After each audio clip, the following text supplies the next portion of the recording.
Kami di Liga Mahasiswa serta gerakan-gerakan mahasiswa yang lain sebenarnya mempersoalkan sosok-sosok yang dahulunya berada di jalanan menuntut pemansahan PTPTN, namun hari ini apabila mereka menyertai kekuasaan, daerah kekuasaan menjadi pemerintah, apa telah jadi?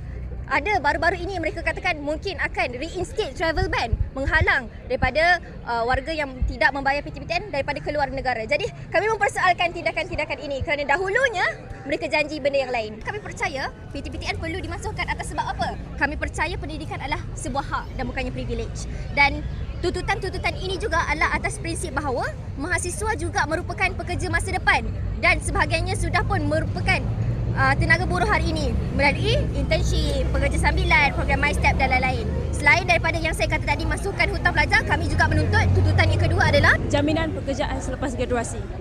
Tuntutan yang ketiga pula adalah kami menuntut agar latihan industri atau intern adalah berbayar atau jadikannya sebagai pilihan. Dan antara tuntutan lainnya adalah merupakan tuntutan untuk tubuhkan atau latihan industri yang mana kami menuntut agar rang undang-undang khas dibina bagi melindungi hak pelatih industri iaitu bagi warga interns dan juga menetapkan standard minimum allowance dan juga melindungi mereka daripada dieksploitasi dan juga memberikan hak aduan kepada pelatih sekiranya mereka dianiaya.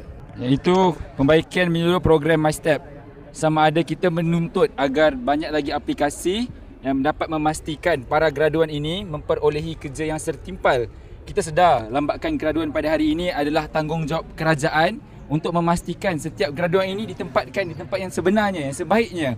Maka apakah daya, apakah tidaknya kerajaan mempunyai sumber dana yang terlalu banyak, binalah satu sistem yang mampu membantu rakyat mendapat kerja yang sepatutnya mereka perolehi. Dan tuntutan yang terakhir, tuntutan yang keenam adalah pendidikan hak-hak pekerja yang komprehensif, di mana kami percaya perlu ada penambahan subjek hak pekerja dalam kurikulum sekolah sebagai subjek wajib, di mana para pelajar perlu diajar tentang cara membentuk kesatuan sekerja, hak di bawah perundangan buruh serta mekanisme pertikaian industri. Jadi tuntutan-tuntutan ini bukan hanya daripada Liga Mahasiswa Malaysia sahaja, tapi daripada gabungan dan sokongan daripada gerakan-gerakan mahasiswa di seluruh Malaysia. Ini tidak ada ni pun, cuma mungkin sebelum ni tahunya Liga Mahasiswa Universiti Malaya. Namun kami telah pun memperkembangkan cawangan-cawangan di mana ada gerakan mahasiswa, aktivis mahasiswa di universiti-universiti lain. Contohnya, hari ini ada kawan-kawan yang datang daripada Pulau Pinang, USM. Ada yang datang daripada Terengganu, Uniza. Ada yang datang daripada Kedah dan Perak.